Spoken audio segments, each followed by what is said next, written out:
Welcome, everyone, to episode 23. This is the Jordan episode of the Golden Squeeze podcast.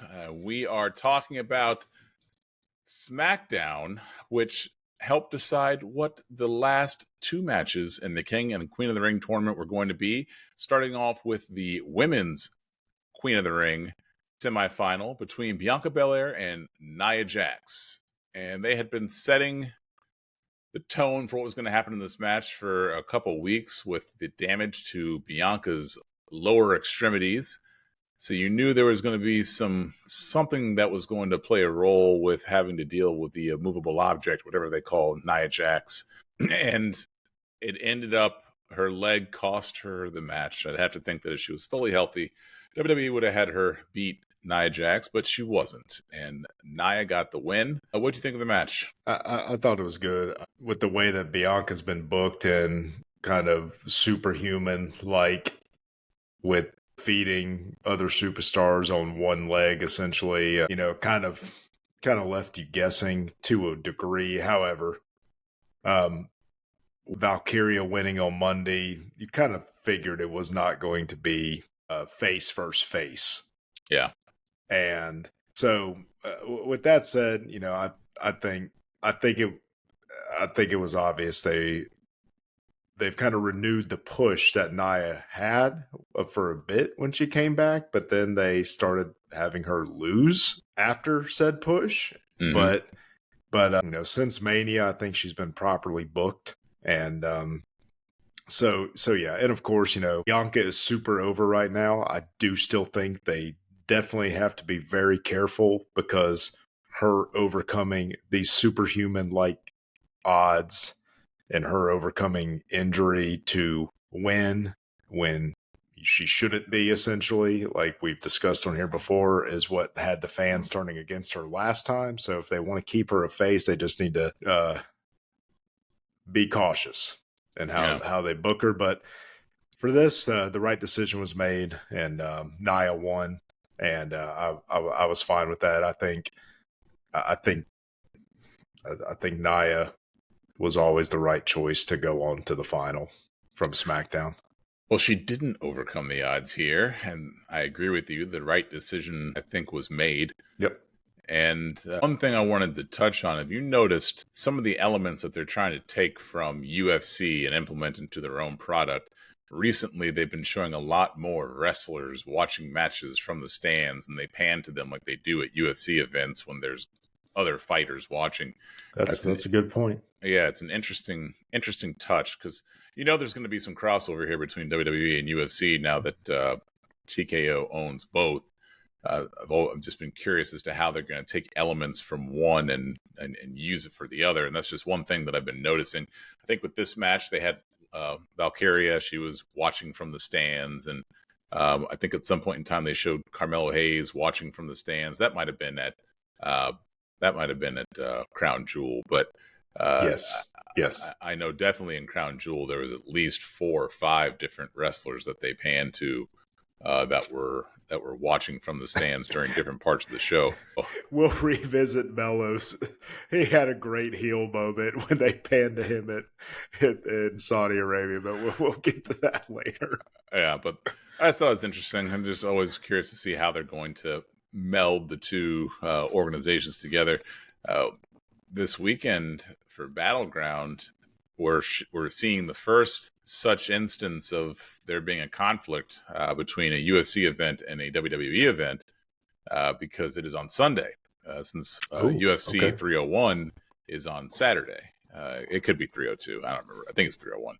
But the UFC event is on Saturday, so Battleground is on Sundays. So all you fans out there, all 4 of you who are watching, make sure that you do not tune in on Saturday to watch Battleground, because it will be UFC 301 on Saturday, and then they will be fighting at the Apex, UFC Apex, for the Battleground, the first event at the UFC arena. So should be interesting to see.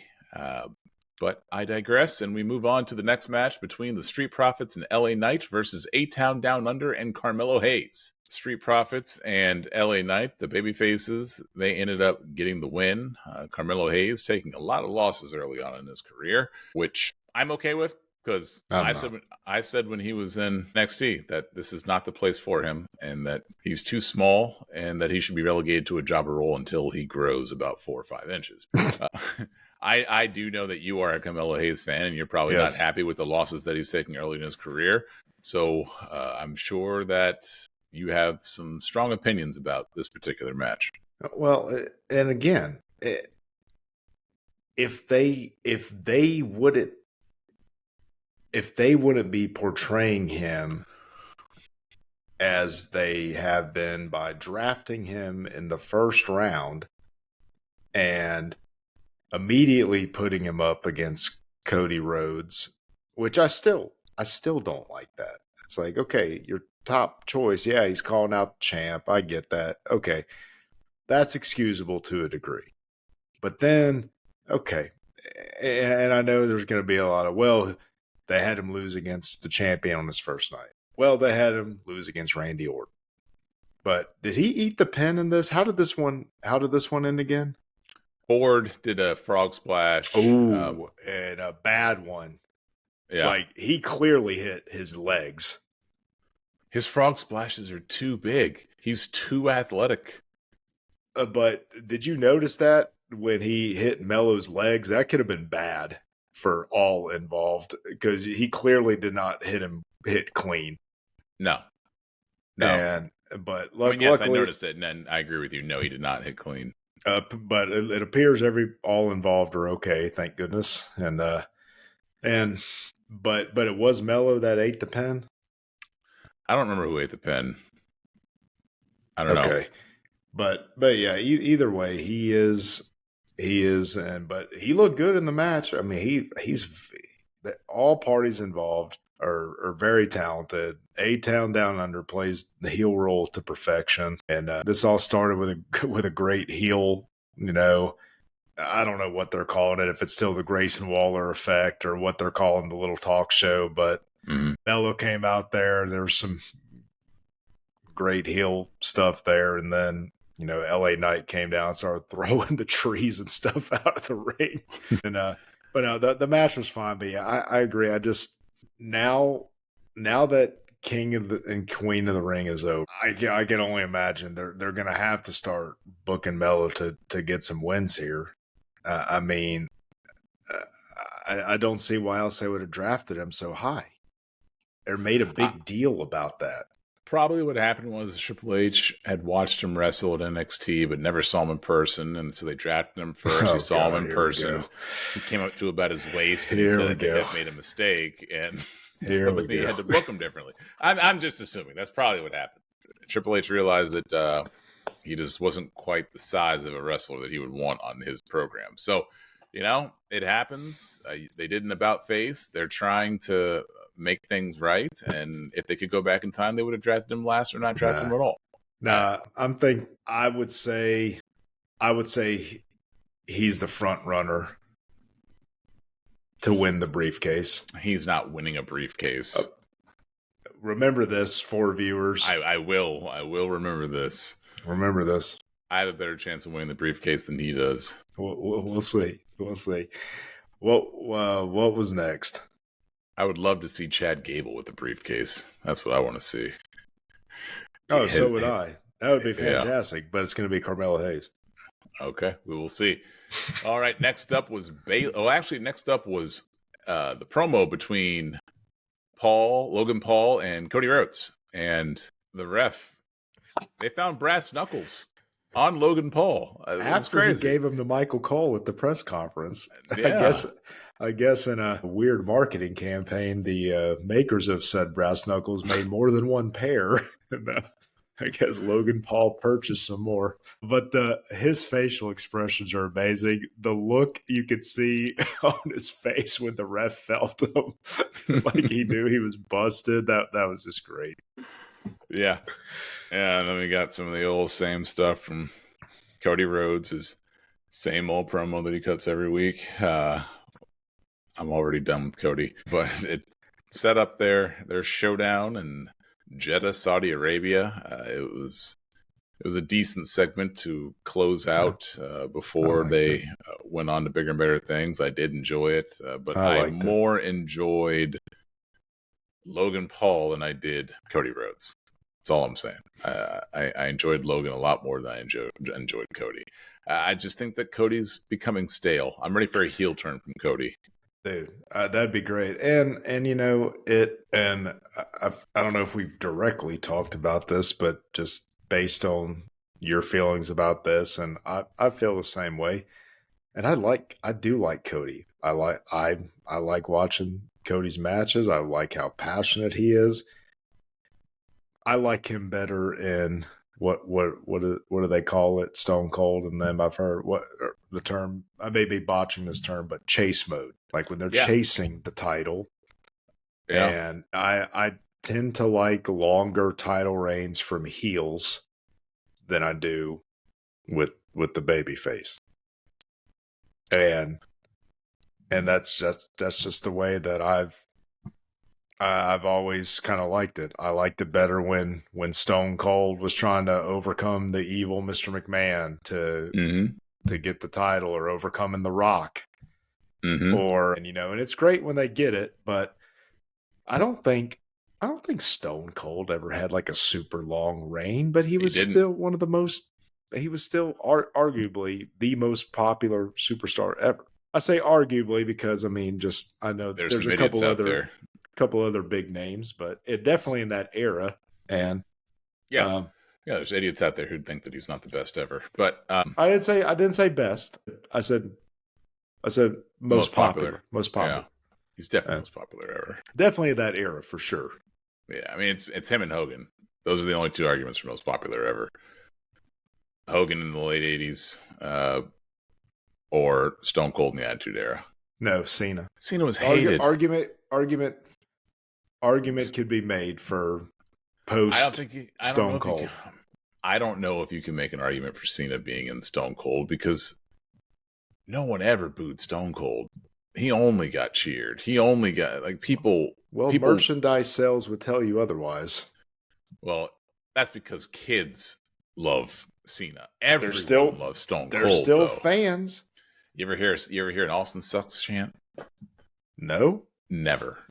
Never. That doesn't mean Cena wasn't popular. Cena sucks. I heard fans say it numerous times. If John Cena was not popular, he would not have all the merchandise he was selling. He would not have the most Make-A-Wishes. So he would not. I think it's that he's the most polarizing. I think that Austin's the most popular, but Cena's the most polarizing. I'm not necessarily saying overall, because I agree. I'm still thinking it's Stone Cold, but dude, I mean that the Hulkamania craze in the '80s was nuts. Yeah, but people still love early '90s. Only reason why I'm saying Stone Cold is because people still love Stone Cold, and pretty much nobody likes Hogan at this point. I'm saying it in each individual era. Yeah. No, you're right. Era. You're right. It's probably Hogan, but I just think the only argument is Hogan or Stone Cold. It's probably. But Hogan. You have Hogan in that era, Stone Cold in his, and then Gobbledygooker, and then Cena. But in the Cena era, I think it's definitely Cena. Yeah. But, God, we got off on that. That could be a... Yeah. Anywho, let's move on to something a little bit more exciting than that. Bayley versus Chelsea Green. Oh, I love Chelsea Green. Chelsea Green is great. Chelsea Green is, in fact, great. And Bayley got the win against Chelsea Green. There were some interferences from Piper, Evan, and who else interfered in this match? Somebody else came in, right? No, I think that's just it. Piper. No, and then afterwards, Piper beat her down. And dude, it's always believable to me when Piper Niven beats somebody down. She's a great wrestler. She's got the size, and I know they probably never would. But, God, dude, I really, really wish they would get a women's mid-card title, because I would have no problem with somebody like Piper keeping it for several months. Yeah, only thing with that is they need to properly book the titles they have first, which haven't done the best job of. The ancillary women's title, the tag team title, it's just awful title. It's an awful title. It's the way they've booked it over the past. How long has it been in existence for? Since we went to Mania at 35, so we're 5 years into that title. Wait, which one? The tag team title. Yeah. Well, 5-6 years in, awful. I like. Well, I like the matches so far with Jade and Bianca. Even the one King of the Ring, I enjoyed. It was better than I thought it was going to be. I gotta say. Yeah. And but yeah, I like the post match stuff, and I think if they choose to go that direction, I, I think that'll be a good match. Bailey versus Piper. I don't know if it's going to be at what's the next one? Clash at the Castle. I'm guessing that's where it would be. Because Piper's from. Is she from Scotland or Is she from Ireland? She's in one of those countries over there. Okay, what of those? Good lord! They're all the same. Boy, yeah, no, they're not. But yeah, so that I think that'll be a good match, and it be the perfect match to take place over a Clash of Castle. So yeah, she's Scottish. Okay, even better. Okay, Scottish. Okay, so she'll get that good for them. Good for them giving her that match. I think she's talented enough to put on a good match. So yeah. And then lastly, we get to we're already at the main event because there wasn't a lot that went on during this. No, there is something. The AJ and the AJ Styles backstage. Yes, with Nick Aldis. Yes, Nick Will. With Nick Aldis. AJ was essentially begging for another title shot. Is he a babyface? That was a very babyface segment by him. His reaction was not heel at all. Like he seemed upset and not angry. But what was the last thing he said before he left? I don't remember the last thing that he said was, but I remember distinctly thinking to myself that AJ, you should punch him. You should hit him. Like if you're a heel, you can't just. He kind of went off like a teenager being told by a parent he can't do something, and was just kind of like he was upset and he wasn't angry. Upset is what a babyface does. Anger is what a heel does, and it did not come off the way that his character has been portrayed over the past 3 months to me. I think one of two things is going to happen. Either I'm actually going to get something right, and he's going to immediately pursue a match with Nick Aldis to I don't know if there's enough time. I mean, I guess they could just say he's mad at him for the way he's booked him and this and that, and they could go ahead and do it in Europe at Clash at the Castle. But when is that? June 15th? Well, I don't know if that's enough build, or maybe do something where AJ qualifies for Money in the Bank and does not win that match, and then they do a build of Styles Aldis for SummerSlam. I could see that, him versus the authority figure at a one of the big events like that. But I got to think that AJ Styles will probably be in that ladder match. Yeah. So AJ Styles didn't actually say anything. Nick Aldis said, "I can't do it. I'm sorry." And then he looks at him, goes like this, and then walks away. Doesn't actually say anything. Okay. After he's told he can't do it. I mean, I guess in theory they could have it at the next event in Europe. I think that needs a little more build than that. Like him actually. Yeah, they need something, because Aldis has been the GM this long and hasn't had a match yet. Now, granted, I think that'd be a great first match for Nick Aldis against AJ Styles. But or they could just have the match at Money in the Bank, because I keep forgetting there's only the one briefcase between the two shows, so there's only going to be a limited number of competitors in each. But I guess it could either be at Money in the Bank, but I'm leaning more towards SummerSlam. Something happening where he doesn't win, ask for another opportunity at that point, and then that's when he just goes ballistic and beats down Aldis and suspend him for a while or do something, and then it leads. They have the SummerSlam build to that match. Yeah, but I think a match is coming between the two of them. Maybe. I still am confused by that segment and just the way that AJ Styles was portrayed. To me, he was portrayed as a babyface. Then I asked myself if they're going to feud. Am I just reading it wrong? Or when they feud, is Nick Aldis going to be a heel and AJ is going to be a babyface? No. Or I probably just read the room wrong, but I just don't feel like AJ reacted appropriately to what was being told to him based off of who his character is. But then the problem is, if that does happen, do you have Aldis lose his first match? AJ can lose. Well, if he does, I think he's gonna. They need to. If he loses, they need to give him some time off, bring him back as a babyface, get rid of that god awful new entry music they have for him, and just do something. Because I mean, he's taken a few big losses here of late, and if he loses that one, I think it's give him some time off, reboot him with his old music, which they should do immediately. But that music is awful. It's terrible. But it's terrible. Anyways, I hope the match happens. I actually thought they'd have Nick Aldis wrestle by now, and they haven't. But that'd be, maybe he's not medically cleared. Who knows what his health is? But that'd be very reliable worker and safe worker in AJ Styles for him to have his first match with. So we shall see. Yeah.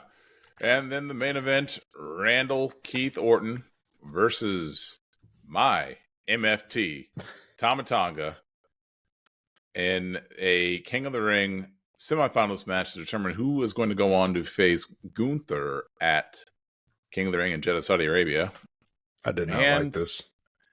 As they have done with everyone not named Roman Reigns in the Bloodline, they just had him lose again. I don't get that. And with this unhinged version of the Bloodline, essentially, and how Paul Heyman's concerned with that, and Tama Tonga and Tonga Loa and being unpredictable and this and that and Solo. It's like, if they felt like defeat was going to happen, have Solo blast him with a chair, or Samoan Spike, interfere, get him disqualified. The end result's going to be the same. Yeah. I mean, it didn't, just little things like that. I don't understand. I like Tama Tonga in the ring. I do. And there were other ways they could have done that. But again, I know the old fallback's going to be, well, he's losing to Randy Orton. So I know, but there's other ways that they could have done that. And it would have fit with this, not even this current version of it. The Bloodline's always cheated to win. Yeah. But especially this one. Why stop now? Yeah. And especially this version where they're like just unhinged, just beat him down. And then that would have segued perfectly into what ended up happening anyways at King of the Ring. I don't know, but we can get more to that. But yeah, I had no problem with the match, just how it ended. Sorry, trying to find the match card for King of the Ring, and video popped up. Well, I know the pre-show. So now that SmackDown set up the finals of King and Queen of the Ring, and it was announced that for the kickoff that we were going to have the women's tag titles defended, as Jade and Bianca said they would go against my gosh, names escaping me. Oh, don't worry, there are people who you don't need to know. Oh names. gosh, no. Wait, hold on. I am going to get this because I had this all lined up earlier, how I was going to present this, and now it's understandable. I get it. Help me out. Andy Hartwell and Candice LeRae. Andy Hartwell and Candice LeRae, and now that they're a cohesive heel unit, I like them. I think they're good wrestlers, and I enjoyed this match. I did. The outcome was never, ever, ever in question. But I think Indy Hartwell and Candice LeRae are good heels. They did heel things like attacking Bianca's injury, which I guess healed in time for her to defend the title.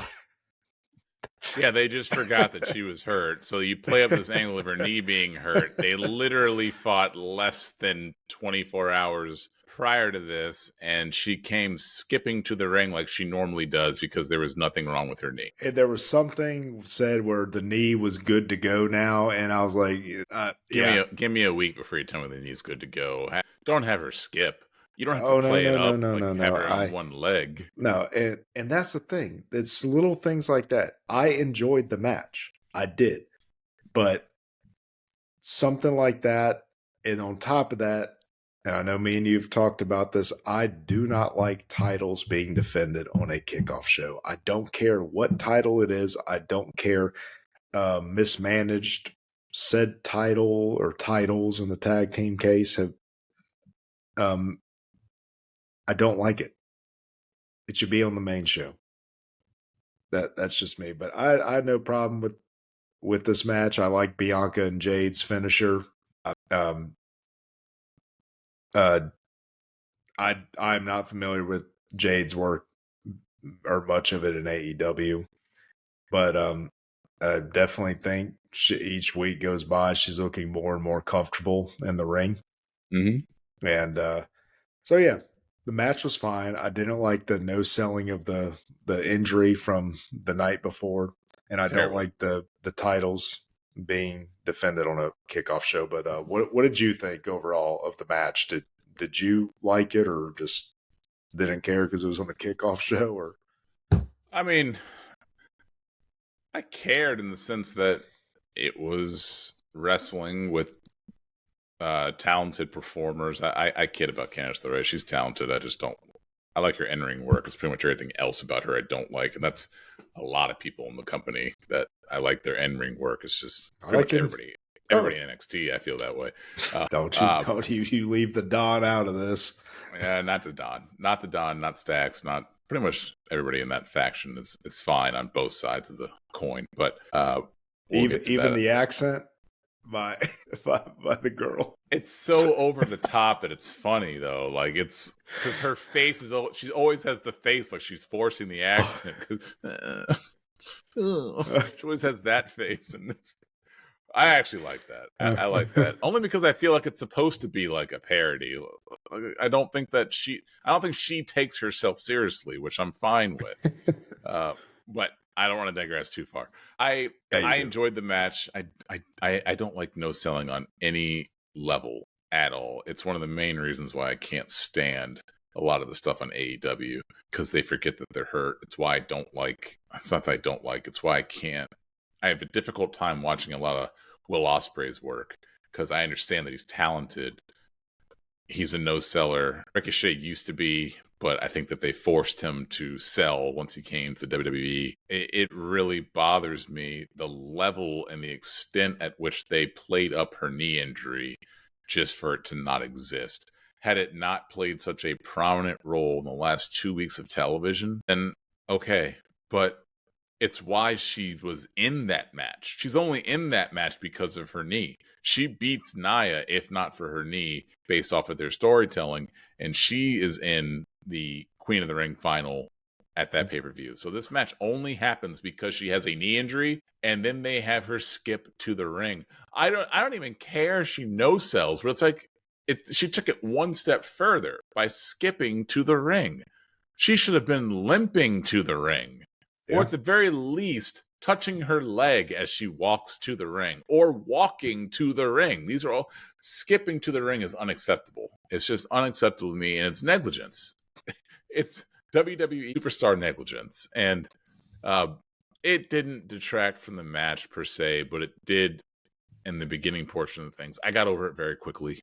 But it's just something that they need to have more continuity. And a lot of the continuity issues that existed under Vince they are 100 times better than they used to be. But they still have a ways to go with that. Oh yeah, continuity, and that's something where that mistake should not have been made. It just shouldn't have. There are little things that you can forget about and have difficulty with continuity, but that wasn't little. That was big. I don't know. it is what it is. I'm glad that she's okay. I'm glad her knee is fine now. Uh, glad it was good enough to skip. So, Oh yeah.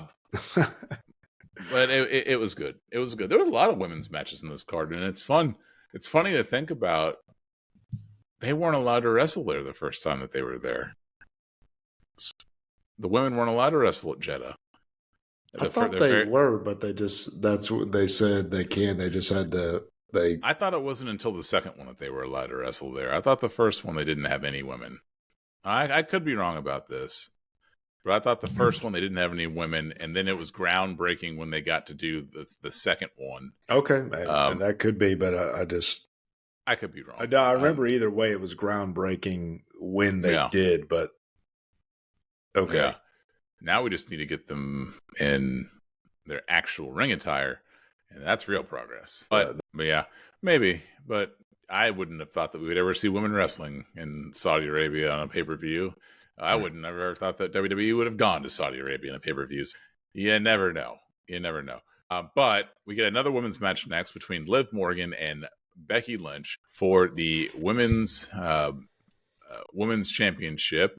You know, Liv, I enjoy Liv a lot. I do. I've talked about this before. I like it when fans of wrestling and people who grow up as fans of wrestling get that opportunity and get to be wrestlers. You know, Hardy Boys, Edge and Christian, Liv Morgan, just people who have a back. Yeah, Bailey. They love wrestling, and they've always loved wrestling. You know, Kevin Owens. Like, these are people who grew up, and their dream was to be in WWE. And they are living out their dream, and they wrestle like they are living out their dream. And I think that Liv is living out her dream. She shows it in the ring. No pun intended. She loves this business, and she's damn good at it. And you know, she's small too, but I don't think that matters as much when you're a woman. I mean, I think it helps for somebody like Charlotte, who's imposing, or Ripley, who's imposing.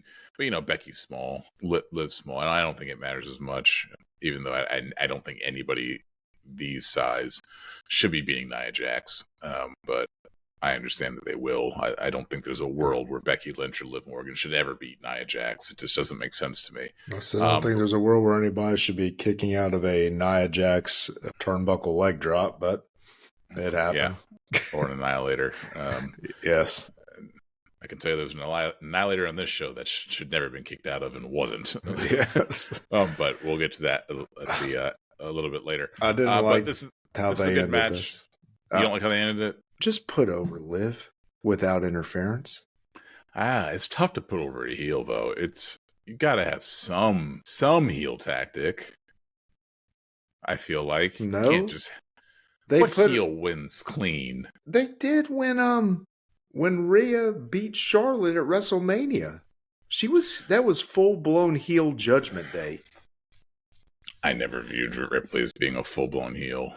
Even though I know she was. I recognize she was. Well, she was definitely the heel against Becky, and she beat Becky clean. Yeah. Ripley should beat everybody clean. She's just a monster. I don't know this. I think you can be a heel and win clean. They've just been laying so much groundwork for Dom's involvement, Liv's comings and goings. I don't know. I thought it was appropriate. Because they're trying to further the whole Dom. They use this. Okay, when Becky won, we've talked about this. We always knew that she was going to be a transitional champion to put the title on Liv. Correct. Ultimately going to put the title probably back on Ripley when she comes back, if I had to guess. But they always had this Dom angle, and they had to get it in there somehow at some point. So I don't have a problem with Dom interfering because, you know, based off of what happened on Monday Night Raw, he's being used to further Liv's storyline. So if they needed to do that to further what happened on Raw, I'm fine with that because Becky was never supposed to be here in the first place. She's never supposed to be here, so use it to let Dom to further his storyline in this. But I also understand your viewpoint. If you don't like it, I get that. I get that you wanted to win clean. This is not her first title, though. It's not like it was her initial title and she's in there like Shawn Michaels after beating Bret Hart and getting his moment. She's won before. I know. She's won clean before. I just think that, well, when she got the title, it was via cash-in. Yeah, but it's still clean. Yeah, and then yes, unless you're like Drew McIntyre, who doesn't believe that. But she defended it clean. I mean, it was like, I think, a roll up when she pinned Ronda, like from the armbar, but a clean win though. I guess my issue with this is mainly the fact that Becky was the transitional champion. So if you knew it was going to be short lived anyways, and knew she was going to go away for a while, and we'll get to that later too, or well, at some point. Just, it was no secret her contract was coming up, and that she was more like, I think I felt it was a given she was dropping the title here. Just, yeah, we both predicted it. Yeah, why not let Liv win clean? I don't understand. I mean, especially because of that. I mean, they could have done. I think the other way. You say especially because of that. I think that's why you don't let her win clean. You want Becky to come back, which is more embarrassing for Becky. A clean loss or an interference loss. So you want to re-sign her. Don't let her lose clean. No, and again, and I think with that and what ended up happening later on Raw, which we'll get to that on another pod. I think I would hope to God that lays the groundwork for her coming back, because she deserves. I don't care how she leaves the company. She deserves to go out. She was never leaving this company. I don't care that her contract is up on Saturday. She was always going to resign. Her husband resigned, and this isn't like Andrade and Charlotte Flair when going to different companies, or Keith Lee and Michin being in different companies, or Buddy Murphy and Rhea Ripley being in different companies. This is not that. This is Seth Rollins, who just re-signed a contract, who's one of the biggest wrestlers in the company, who was just champion for an extended period of time. And Becky Lynch, who's been a champion 1,500 times already. These are the two tops of their divisions. They're not going to be on different. They're not going to be in different companies. I don't think she's going to. I don't necessarily think she'd be with a different company. But like, say she decided, I don't want to wrestle anymore. I just don't think. I don't see it. Okay, but that's what I'm saying. I hope to God that's not the case, because if it is, if she decided I don't want to wrestle anymore, her last match has to, in my opinion, with what she has helped do for that division and women's wrestling as a whole, she deserves nothing less than a loss, going out with a loss at WrestleMania, period. A clean, no interference loss at WrestleMania is the only acceptable way for her to go out. Or unless they did some show in Ireland and she goes out there on her back. Those are the only two acceptable options, in my opinion. But her contract expires in June, and the timing just doesn't work for what you want unless she agrees to re-sign a 6-month contract. Yes, I'm just saying, in my opinion, she deserves. Yes, yeah, I know what you're saying, but I'm just saying I feel she has done enough that regardless of if they fell out of favor, if she fell out of favor with the company or whatever, it's like, okay, put your pride to the side and you let her go out clean on her back. I don't care how bad and ugly it gets. You've got to do that for her. Yeah. The good news is that this is an asinine argument, because she was never going anywhere. She's going to re-sign. Her contract is up on Saturday. I cannot see a world where she doesn't re-sign. She's like, what, 34? 37. 37, fine. That's still young. You know where it's not an asinine argument? Right here in my heart. If Seth hadn't re-signed with the company, maybe your argument holds water. But he did, and he recently re-signed, and Becky's going to as well after her vacation. So don't worry. Becky will be back. Probably no coincidence. I just ran out of water. I'm not holding any right now currently. So she'll be back. Don't worry. But next up, we had another person who you would think never would have been in Jeddah, Saudi Arabia, and who was not allowed there in one of the first events that they had in Saudi Arabia. Sami Zayn, Bronson Reed, and Chad Gable. He was not allowed in that country when they had the first event. Sami Zayn was not. Why? Because he's whatever he is. What is he? Syrian? He was not allowed to fight there because of what he is. I don't want this to sound racist at all, because when I say what he is, where's he from originally? He's of Syrian descent. Oh, it's Syrian descent. Yeah. Sami Zayn, crown. Are you sure? 70% sure.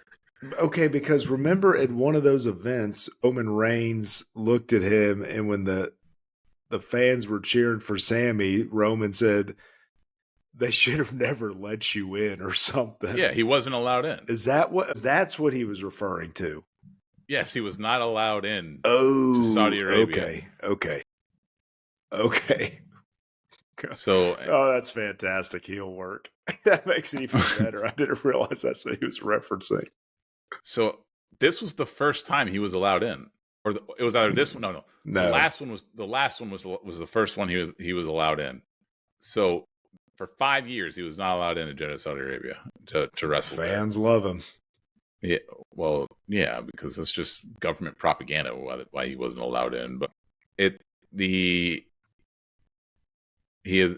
so they had a deal, and part of their deal with them was that Sami wasn't allowed in, and he didn't want to go because of the way they have oppressed his people. So it was like a dual thing where he didn't want to go and they didn't want him in. So both, even though he was born even though he grew up in Canada, both of his parents were Syrian immigrants. So then what made him decide to wrestle there if he felt that way? I don't know. I don't know. No, that's okay. Well, okay, I could. Okay, yeah, I could definitely see it, because, like you said, that's more of the government, and because obviously the fans love him. Yeah, and so I get it. Because at first when I hear that, with him not wanting to go somewhere because of the way that people are being oppressed, well, yeah, if you feel that way about the oppression of said government, then yeah, I could still see him wanting to go there and perform for the fans. So yeah.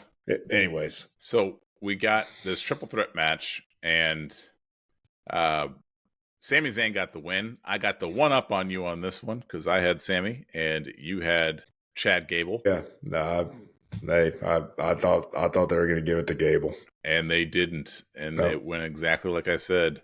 Otis hit Chad Gable, not intentionally though. I said that Otis would hit Chad Gable. Yeah, it hit Chad Gable, allowing Sami to get the win, furthering the storyline between Otis and Chad Gable and Sami Zayn. I think the right person won, only because if you're going to have Sami do what he did against Gunther, then he needs to have that title for a little longer than a couple months. Or else then it was like everything that Gunther fought for was for naught. So I didn't have any problem with the result. I thought it was a pretty good match. Bronson Reed, he's got an interesting body type. I don't even know what that is, but he is very nimble and athletic, as are most of the larger frame superstars in the WWE. They're too damn big to be able to move the way that they do. So kudos to these three performers putting on a decent match. Oh yeah, no, it was good. It's just, but same thing like we talked about earlier, like with some of these guys, like, yeah, you portray them as monsters and this and that, but then you keep having them lose. Yeah. And because Bronson ate the pin, and I don't know. I know there's a lot of mouths to feed and not enough championships to go around, but I don't know. We'll see. We'll see what ends up happening now. with events that transpired later on, like at Raw, I gotta think. I gotta think it's gonna be a Hell in a Cell with Gable and Sammy.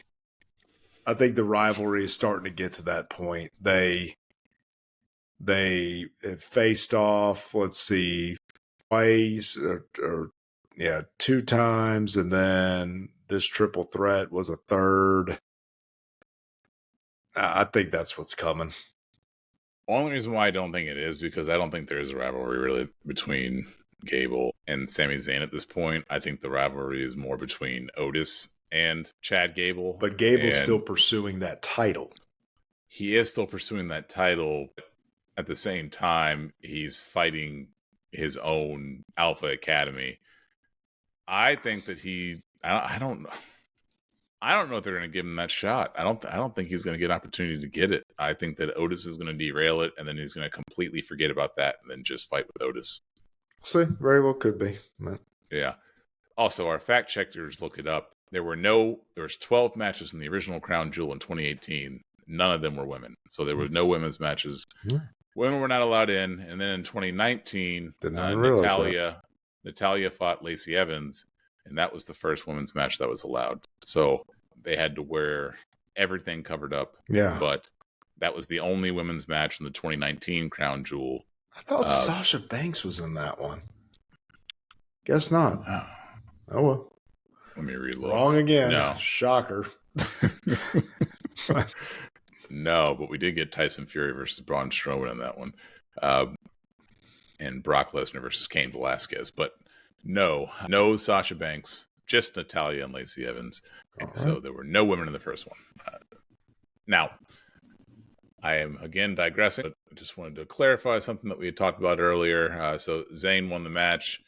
Good on him. And Chad Gable got "You Suck" chance, yes, which was very nice to hear. He's almost full Kurt Angle at this point. He's very close to getting that Angle heat, and he's earned it. So good on him because his heel work has been quite impressive.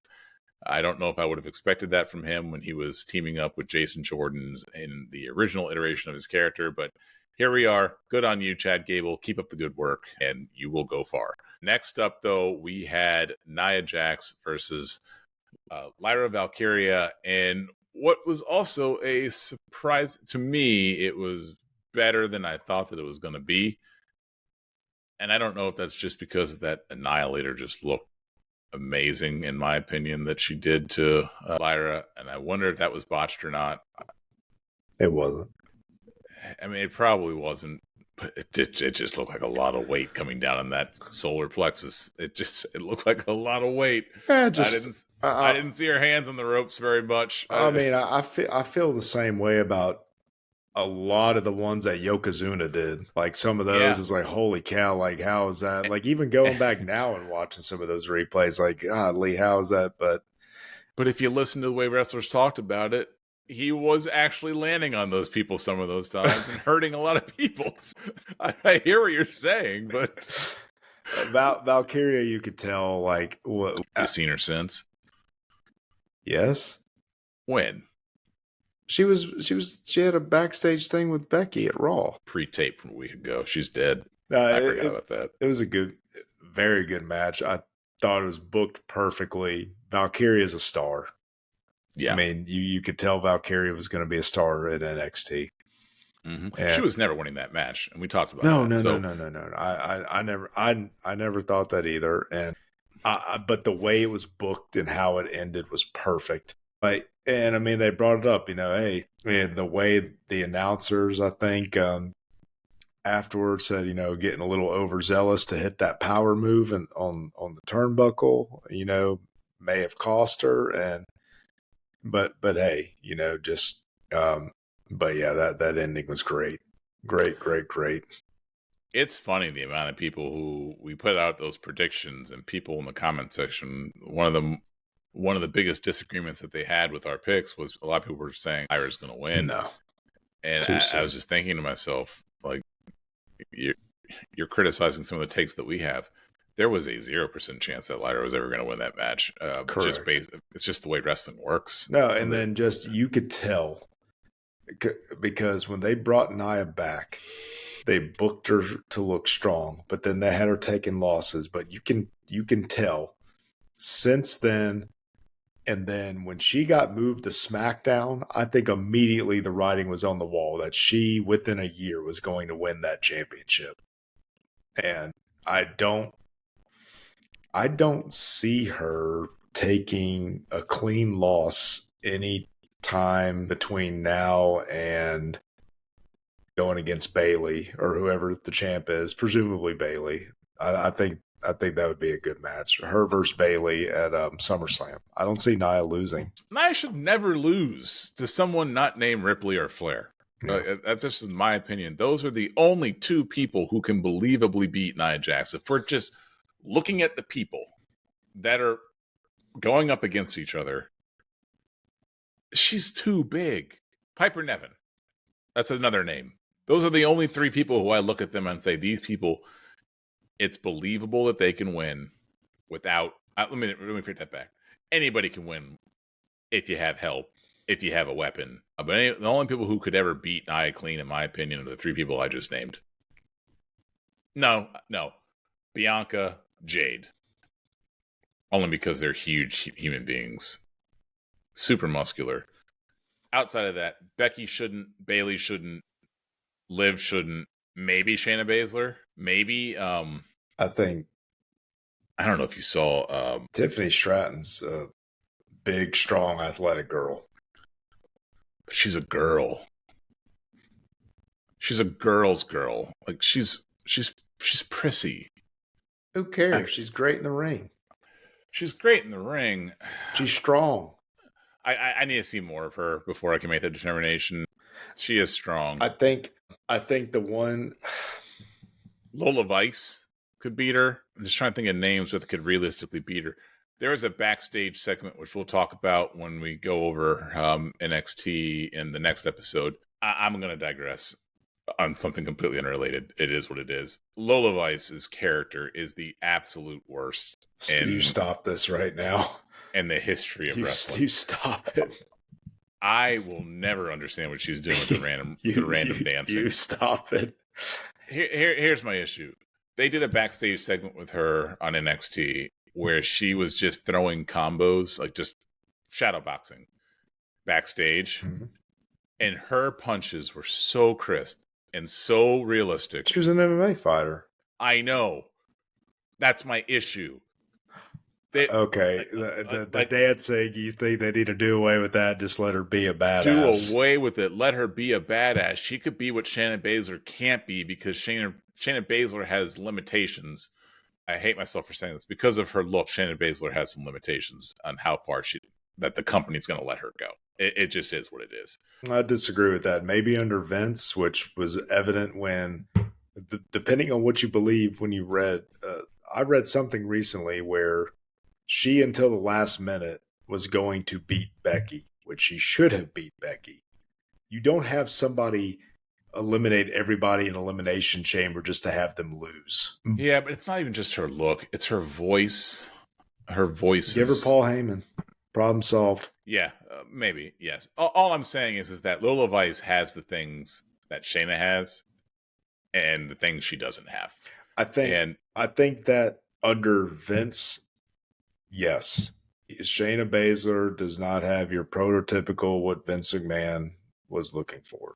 But under this era, under Triple H, I think Shayna Baszler would have thrived. Look, Triple H was booking her that way in NXT.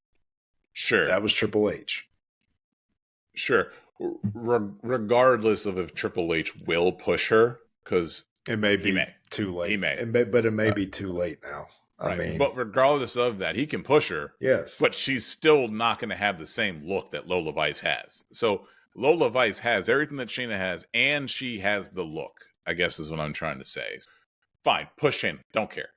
Lola Vice has everything I think that she needs, except for this terrible gimmick that she's been. You stop it. I like it.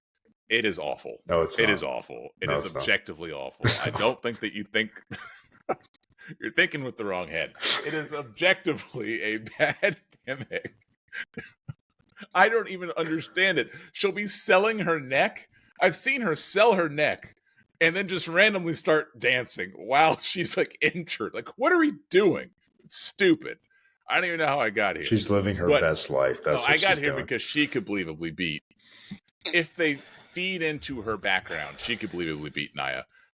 But there's only a handful of people who can believably beat them, and some of their best wrestlers cannot believably beat Nia. Well, I'll tell you what's going to happen. You heard it here again first, if that makes any sense. Nia is going to win. Nia is going to beat Bayley and get the title at SummerSlam. Where somewhere, maybe immediately after or somewhere down the line, Tiffany is going to cash in the briefcase. Tiffany Stratton is winning that briefcase, whether you like it at home or you don't like it, or whether you like it or you don't like it. Tiffany Stratton is winning that Money in the Bank briefcase. She's going to cash in. She's going to win. And it will be Tiffany Stratton versus Charlotte Flair at WrestleMania 41. I do like that. It's a lot of blonde. And we're getting babyface Charlotte. Yes. They can never. I don't care how well she is liked. I don't want Tiffany Stratton as a babyface. I know, but heel Charlotte's so much better than babyface Charlotte. Yes, I agree. But they're not going to do. I don't see that feud having Charlotte as the heel. I miss Charlotte. I'm just going to say it. When is she supposed to come back? I don't know, but she's been working hard on her socials. She doesn't look far off. She looks great. Was hers an ACL or? Yeah, it was a knee. I don't know what it was. It was a knee, but she looks like she's getting there. And I can't wait for her to come back because she just adds so many more wrinkles. As long as they don't super senior her like they've been known to do, or Charlotte could beat Nia at Mania, and then Tiffy cash in at Mania. Let me give my prediction. Tiffy gets the Charlotte doesn't need a long title reign, and then they can feud, and then she can get it back at Money in the Bank, the title. Doesn't she need one more to pass her dad? I mean, but the length of it doesn't matter. Do like they did with Drew McIntyre. I know. I'm just saying the next one that she gets is going to be historic. So yeah, it's going to have to mean something. But that would actually make more sense, though, if you think about it. If Charlotte beat Nia for the title and out of frustration just hit her with like multiple annihilators and left her flying flat in the ring, and then all Tiffany has to do is drag her out far and hit the prettiest moonsault, I think that's perfect. But I do see what you're saying. If the next one surpasses her dad, but I mean, I think she's already got the record for the win. Does this the next one already pass her dad overall? I think she's at 6. Could be wrong. If it's less than that, if it just has her tie, I think that's perfectly acceptable. Yeah. What I think is going to happen is Tiffany wins Money in the Bank. I think that she cashes in on Bayley, who still has the title. It goes after Liv, now that Liv has the title, because they had beef when it was Ripley. She's on a different show. You can do whatever you want. No, Nia's not going after Liv. Nia can go after Liv. She can do whatever she wants. We know they're on a different show. I don't care that they're on different shows. WWE, they used to all the time. They would just forget about that, let people go to a different show. That is not happening here. It's happening. No, it's not. My prediction. I can say whatever I want. Yeah. That is true. There's going to be a triple threat match when Ripley comes back for a title. It's going to be Ripley, Liv, and Nia. That's who's going to be fighting. No. Nia's not going to win, so you don't need to worry about it. Ripley's going to win. No, I'm going to go with I think it's either going to be. Man, I think it would make more sense for what you're saying is definitely going to make more sense than what I'm saying. But making sense is not the point. Yeah, that's true. It's never been the point. Trust me, I've had many bold predictions. I know. Oh, I'll get into that later. Okay, yeah. So that's what I think is going to happen. You indicate that you don't agree, and we will see what happens in the next coming months. But that's the good thing about Bayley. But Bayley, Jason Pete. But Nia Valkyria was great, booked perfectly. Valkyria is a star, and the way she wrestled, I think she would be believable to use her in-ring smarts to do the old tried and true, knock the limbs out from under the bigger competitor and do that. The problem is her finisher. At that, they're going to have to work on that because it ain't Roxanne Perez that she's trying to pick up for that finishing move. This is Nia Jax. If they were to run that back, and granted that they, with them being on separate shows, we wouldn't have to worry about that for a while. But just going back to the believable champions, I think Valkyria is already there. She's talented enough, and as long as they have the right person selling an injury and chopping down the bigger person, which I think Nia's great at selling, for the smaller wrestlers. But just a final touch on that, I think Valkyria would be believable because she's already smart enough in the ring and knows how to tell a good story. Yeah. But yeah. Also, we got to get that title on Nia so she can go join the Bloodline. Yes.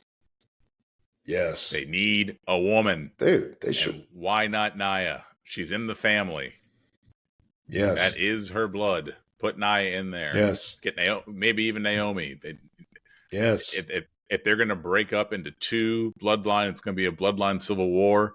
Have one woman on one side and one woman on the other. Nothing wrong with that. That would definitely help that storyline. Not that it needs help. Well, maybe I actually think it does need help because I don't know what the hell they're doing. Tama Tonga and Solo, but we'll get answers whenever my tribal chief comes back. All right, but I have an issue with match placement. What's the name of this pay-per-view? King and Queen of the Ring. Yeah. And neither one of those things headline this. And yep. Cody, I get it. You're the champion, and the championship belt needs to mean something. And normally the championship belt should be the main event.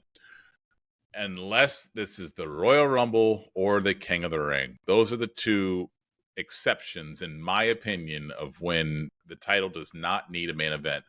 Especially when there's not a person in this world who thought that Cody was going to lose to Logan Paul. So that match does not need to be last.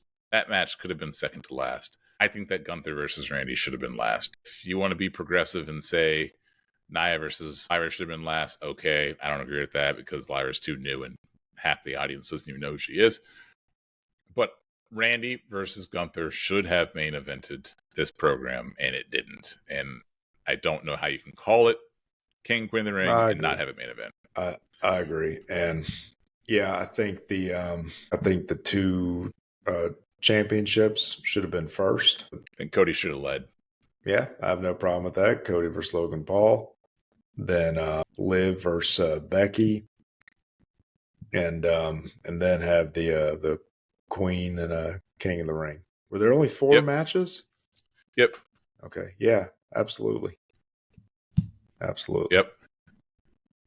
That is what I think. No, I think we're missing one. There was a triple threat match. So the Intercontinental title. Yeah. I'm sorry. Yeah. Triple threat should have third. Have the championship matches go on, and then then have the King and Queen in the Ring last. I've got no issues with that. Yep, but I'm picking nits. This is a good match. Randy versus Gunther. Oh, it's fantastic. Always going to be a good match between these two. The only reason I was wondering is because they've never wrestled before. You worry about the chemistry potentially? Yeah, you just never know. But no, it was great, and thank God Gunther kept his balance on that first splash attempt because he almost wiped out. Yes, he did. Oh man, he slipped, and it could have been bad for old Gunty. Oh yeah, but it wasn't. Yeah. He made a save, and yes, you could tell he slipped, but it was forgotten seconds later. Gunther's such a great heel in terms of just the way he relentlessly pursues injuries and just the chopping and all that stuff but he does it in such a good old school heel way where he doesn't need to cheat to win. And And the thing I like about him too is for a majority of his matches, he doesn't even have Kaiser ringside with him. Nope. I like that. He doesn't need interference. Yep. Doesn't need it. And I like that. And now there was one part that me and you were texting about live. I don't know if maybe Gunther was doing something with the shoulder a little bit too hard, because they definitely bleeped out Randy cursing. Now, granted, Randy's old school, just he could have just been selling it. But Gunther immediately changed the hold when it happened. Yeah, and it's always tough to know when something's going wrong in a Randy match, or when he's upset, or when he's angry, or when he's hurt, or when he's not. Yeah. And half of Randy's matches, I think, he re-injured his back. His career's over. He's done. Oh yeah. I've said that numerous times because he's so good. Oh yeah. He is so good, which is why people are morons on the internet saying that ranking Randy too high in some of the posts that we put up online. Randy is a generational talent. He's one of the best of all time. He's top 15 at worst. At worst, he's top 15, probably top 10 all time. And his selling is incredible and always fools me. So half of the stuff that Randy does fools me. I don't know what's real. I don't know what's fake. Ever when I'm in a match with him, it always seems like there's a real element to it. Whether or not he was actually upset, probably. He's a hothead. It's Randy Orton. He gets mad at the littlest things. He ruins careers because of it. To take Kofi Kingston, ruining his push initially when he made a mistake and he started yelling at him, "Stupid, stupid," in the ring. I think he's maybe changed. He's much more mellow than he used to be. Yeah, but it's in there. It's in there. He just knows how to control it. You got to remember, he hears voices in his head, and they talk to him, and he understands. Yes, so they talk to him. You got to always keep that in mind. They tell me things he wouldn't do. They tell me things I would do to you. They talk to me. Very nice, very nice. We just went under 100 subscribers, but we just went to 1 million subscribers. Yeah, but just the way he immediately switched the way the hold was. But who knows? I mean, Gunther does that, changes him there. But who knows? Maybe one day we'll find out for sure. And I just love the way that when the first RKO was hit, that Gunther just laid there completely motionless, like he was dead for. As he should. Yeah, yes. And I think I started counting at first, but then was just into it, like, okay, what's going to happen here when, let's say it was pushing 20 seconds before Orton got over there and finished it, or at least 15. It was more than 10, for sure. Yeah. And that's the way you do a finisher. That's the way that you let someone do a finisher and it not be a win. Yes. You don't just go pin and let them kick out. Yes. Do it. Sell something on your own body. Don't go pin him right away. Give the guy some time. Yeah. That's how it's supposed to be done. Oh, yeah. There's ways to do this. There's ways that you can get your finisher and not have to have the other person kick out. If you're young and you're wrestling and you're out there, watch Randy Orton. He'll show you how to do it. He'll lay the groundwork for you if you want to be a wrestler. He's one of the best for reasons just like that. And we got, before we get into the shoulder being up, I was confused before that. Like when he went for the pin after the second RKO and they're like, he couldn't get a good pin because of the injury. What happened? I'm still confused by that. I couldn't tell either because there was, to me, nothing stopping him from getting the pin. And I don't know if that was the camera angle or what or what. I don't know, but I know it was another delayed pin. Not as long as the first one, but another delayed pin.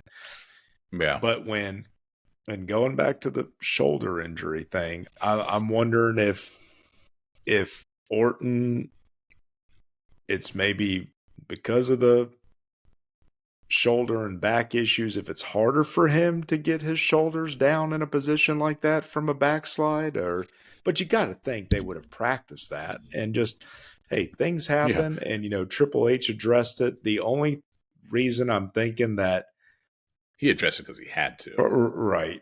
But it was not addressed on Raw, is my understanding from reading. Yeah, it was. By who? The announcers. But did Priest announce it at his rebuttal to Gunther? Because you got to think that would have been put into play. My understanding was that it was not by anybody during that promo. But I have not seen it yet. I've just read the highlights. I know it was addressed. I know the announcers addressed it. But I'm having a problem remembering who it was that addressed it. I know that the commentary team addressed it. Gun to my head, I would have said yes. That Priest made a dig at Gunther because of it, but I'll have to go back and rewatch. Yeah. Planned or not? I don't think so. How do you not get your shoulder down, though? I don't know, man, but how does Randy not get his shoulder down? Because you got to think if it was going to be something screwy, it would have been, I don't know. I hate it though, man, because I think that was a good way for Gunther to just being a great wrestler, turn that into a pinning combination and getting the victory like that when still making Randy look strong, or not making him look weak rather, but I don't know, man, but it was still a great match. I hate that it ended that, or there was the way it went that way, but it was still a great match. And I'd have to assume that if it was a situation where it was supposed to go that way, that Triple H wouldn't have just said his shoulder wasn't down, but the ref's result is final. Don't think he would have said that if it was planned. So I'm going to say it wasn't planned. That's what I'm going with. No, I agree. And if it was planned, they would have given him a rematch or something. Well, and they still have time to, because, dude, and they could just have a rematch and have a similar type finish to still make Randy Orton not look weak. They could do that at Clash at the Castle. Because Priest is already fighting McIntyre, so and we know and they could even say, hey, because of this, and they could just chalk it up to, hey, if have Gunther put the title opportunity on the line. Mm-hmm. But I think, and then plus it's over in Europe, give Gunther a high profile match there, and I mean I think they could easily run that back and have the result be the same. Yeah, you're probably right. But I mean, if they don't run it back, then I mean, I don't know. We'll see. I mean, they could. I would imagine they'd have to lay the groundwork for that at SmackDown. You'd think. You would think, but guess what? We get King Gunther. Oh, we get the King General, who made no effort to put that oversized crown on his head. No, because his head is even more oversized. We get the King General. I'm sure he's going to do a great job. He had a good promo at the first Raw. English is not his first language. And I say that because he might be the best promo ever, because he doesn't speak English. And he is able to cut a promo perfectly. And they give him mic time, and they give him confidence. They put confidence in to go out there, cut a promo when he doesn't, and that's not even his first language. So I don't know who that was not originally an English speaker cuts a better promo to him. Oh, he's great. And I saw, and again, I haven't seen Raw yet, but I've read the highlights and some of the comments he made. Didn't he say something like, I haven't seen anybody yet that can like out wrestle me or something to that effect? And mm-hmm. I mean, I can't remember exactly, but it was, and I've seen him talk enough. I'm sure the delivery was great, and coming from him, it's like you believe it. Yeah, and 100%. And dude, he is great, man. He is awesome. I like him a lot. I know his style isn't for everybody, that old school style. Sure isn't. But I like it, and dude, they've pretty much portrayed him as just almost unstoppable with the lack of losses he's had. He's been booked very well. Yeah. Well, with except for one, the Survivor Series debacle. Well, two then. Remember that? Wasn't he like pinned in like 10 seconds? Something stupid. But I was going to say the WrestleMania debacle. oh gosh, I try to forget. For the most part, Yeah. he's been booked. He's been booked pretty well. Yeah. Um, But I do like how they kind of segued that into like him just getting overconfident and him. But it's fine. They're still booking him great now, and so it and is what he it is is. our 2024 King of the Ring champion. And I'm surprised. Did he make any comment? Dude, that would have been a perfect opportunity at Raw to be like, if he addressed the not putting on the crown, be like, the crown doesn't make the king, the king makes the crown or something. That would have been a perfect opportunity if they haven't done so yet. They have not. I like him just carrying it around though. It's menacing. And he's got to win at SummerSlam. You think he's got to beat Priest? You think Priest makes it that far? You think he makes it out of Glasgow? Punk is going to cost McIntyre setting up. McIntyre has to be at SummerSlam. They can't drag that out and wait till Mania. That's got to be at SummerSlam. And while I don't disagree, there's nothing stopping him from beating Damian Priest at Glasgow and then just keeping up with the storyline with CM Punk because he's obsessed with CM Punk. And then you have a storyline where CM Punk says, "You're the champion now. You don't need me." And then you don't need to worry about me. And then he's still obsessed with CM Punk. And then he ultimately loses his title to CM. But if McIntyre beats Priest, then it's McIntyre Gunther at SummerSlam. It has to be Damian Priest. Okay. So well, no. I mean, always a triple threat. Oh, no. Money in the Bank. Who? You could have Punk. You could have Punk beat Drew in Money in the Bank. Or you could have Punk get the briefcase. Could you imagine Punk with that briefcase? Yes. That would be spectacle. Because he's had it twice, hasn't he? I mean, like, now. Yeah. Like now Punk. I guess you could have Judgment Day. Anyway, yeah, I guess you could have Drew win. And then you could do Drew, Punk, and Money in the Bank. I think the easiest thing is for Punk to cost Drew in Scotland, set it up for SummerSlam, or hell, maybe even Money in the Bank. And but I think it's got to be Gunther against a babyface. Yeah. Anyways, a lot of options, and I think plenty of good options. They're good problems to have for the company right now. Oh, for sure.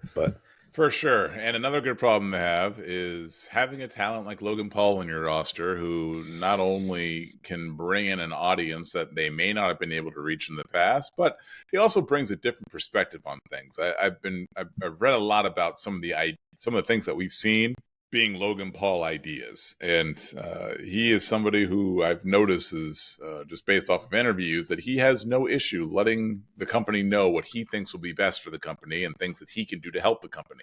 His social media presence is undeniable. And I think it's now becoming undeniable his in-ring work, because I have not seen him put on a match that didn't damn near steal the show. I mean, No, neither have I. I can't think of one. I don't want to use too many superlatives because I was of the camp I did not like him per se. It might have been the idea of him, maybe not him personally, but I've grown to respect his work ethic because I see his body, number one. He looks amazing. His body is great. And I refuse to believe that he's just that naturally gifted. I choose to believe that he have worked hard, that he's working hard to do what he does in the ring, because I think he's great. I think that he is great in the ring. And I'm also someone who I know who he is because I watch combat sports and I've seen his silly boxing matches, which I don't like. I think that him and his brother make a mockery of boxing. I'm a boxing fan and I don't like what they do. They bring eyes to boxing for the wrong reasons. I don't necessarily like that. I don't need these sideshows. I don't need his brother versus Mike Tyson. I will watch it because I'm sick, but I don't need it, and I wish it didn't exist. So I had some animosity towards him and his brother because of what they've done to boxing. I think that boxing was already getting in its own way in the first place. They're not helping at all. With that said, they both put in the work to try to win. They did. And I'm They only still saying do. all this. Yeah, I'm only saying all this because I had some preconceived notions about Logan Paul based off of his other endeavors. All that aside, I'm off of that. I'm a fan of his work and I enjoy watching his matches. He is not a celebrity anymore to me. He is a wrestler, in my opinion. Yes. And Agree. they had. Have you seen that video with the drone, that camera angle of when he did the frog splash off the rope onto the table onto Cody? So he came up with the idea and pitched it to Triple H, who allowed it, where they hired a drone technician to get a camera angle, a 360-degree camera angle of him doing that frog splash off the top rope onto the table. And the camera angle is amazing, and you need to see it. And that was all his idea, according to him. And he showed the text messages to the company proposing the idea. So I don't think he would lie about that on television, because I just don't think he would. But he's an idea guy, and a lot of the cool things that we see are a result of him. Him getting his branding on the mat. He's obviously a genius in that sense that he's able to get stuff like that. Him promoting them having a prime hydration station inside. You know, he is an ultimate promoter. He is a great marketer. He is a lot smarter than a lot of people give him credit for, including myself. So I will come off of, as the kids will say, glazing is what they say. I'll stop glazing Logan Paul, and I will ask I've you never what heard you that thought term of this. in my life. It's what the kids are saying. Believe it. But what were your thoughts on the match? Before we get into that, I've heard some of the negative things about some of the stunts he pulled with his YouTube stuff and some of the places he went and filmed and this and that. He was a kid. Oh, no. But I'm saying, yeah. So I've heard some of that stuff, but I'm not really familiar with the social media. I mean, I knew he was a social media sensation. I knew about the boxing matches, but the first, when he teamed with The Miz, I was like, God, this guy's a natural athlete. He's talented. He took this seriously. So I was good to go from the jump. And then the match with Rollins, just everything, like you said, everything he's done. The match was fantastic. I agree with you. I don't think the match should have ended the show, especially with it being named King and Queen of the Ring. And number two, the result was a foregone conclusion, in my opinion. Now, had they done the whole contract thing differently, instead of it being just for Cody's title, if it would have been just for Logan's title, somehow, some way, like his lawyer dropping the ball or one of his lackeys like, hey, we'll have it be just for Logan's title or something like that, then okay. I think there would have been some doubt, like, okay, there's going to be some shenanigans or something where Logan retains.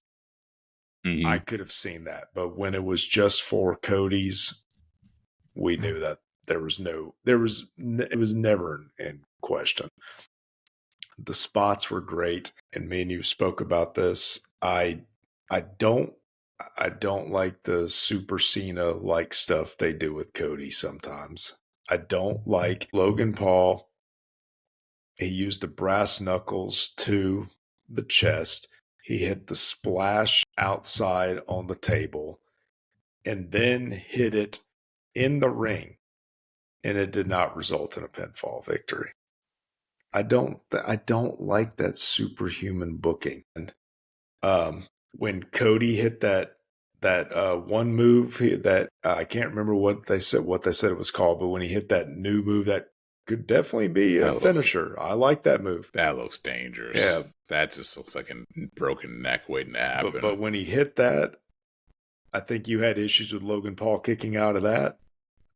I did. But wasn't there like a delayed pin on that one too? That move just looks so devastating, unless the delay is like 2 hours. And I could be wrong, or maybe that's a thing. Like, because I know when Daniel Bryan beat John Cena, one of the gripes about that was, I mean, the running knee didn't even really have a name for itself yet, and I think that was the first time he had used anything but the yes lock or the no lock, whatever it was at the time, probably the yes lock, and him winning with that running knee because nobody realized it was a finisher.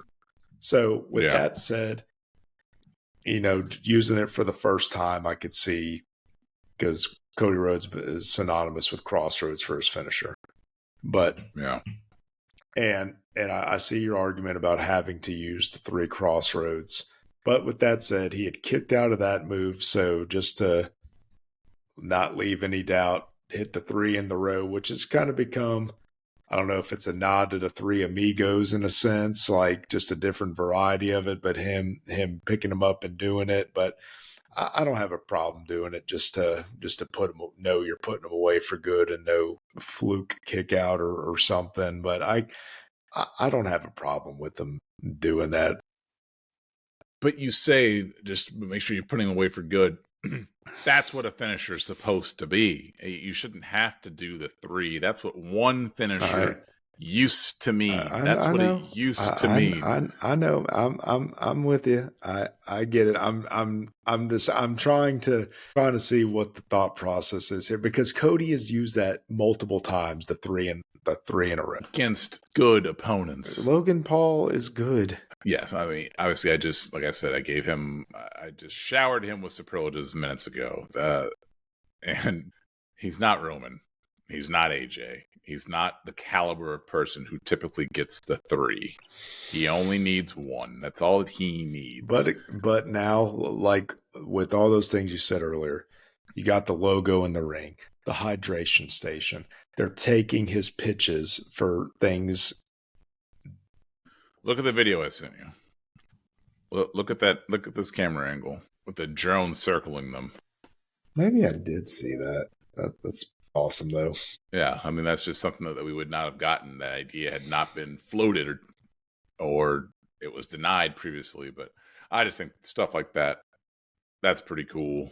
I'm a big fan of doing different things from a production standpoint because it keeps things fresh. Like, I'm a huge fan of the new entrances that they do where they follow the people out of the curtains. Big fan of those. It seems like they're using higher quality cameras too, because everything seems like it's like 4K when they're coming out from the back with those camera angles. I don't know. I'm a big fan of all the things that they're trying.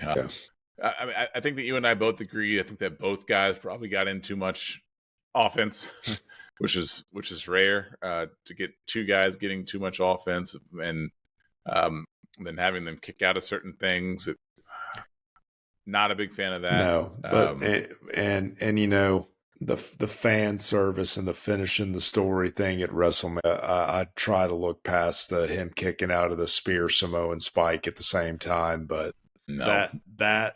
That to almost made me vomit. That to me was on par with those 3 moves in a row, not resulting in a pinfall. But that was bad. But again, the result was never in question because it was strictly just for Cody's title. Had it been just for Logan's, yes, I could have seen some shenanigans leading to, and even if that would have been the ending. Like, hey, it started with the brass knuckles to the chest. I've got no issue with that. Having him retain that way and pinning him because it is a tainted heel victory. I've got no problem with that. But I thought it was a great pay-per-view. Very good. It was very good. And normally, King of the Ring, it's a wrestler's pay-per-view because theoretically speaking, it's supposed to be the 2 best on SmackDown and the 2 best on Raw going at it and fighting each other in the finals. And then some other great title matches to go along with it. And that's exactly what we got. I enjoyed it. You enjoyed it. Now let's see if they can build off of that when we go to Glasgow for Clash at the Castle. And we're just a few weeks away from that. But for right now, I think that's going to wrap up episode 23 of the Golden Squeeze podcast. If you like what you heard, go ahead and hit that like button. Like and subscribe, and we will see you next time on the Golden Squeeze podcast. Down below 80 viewers.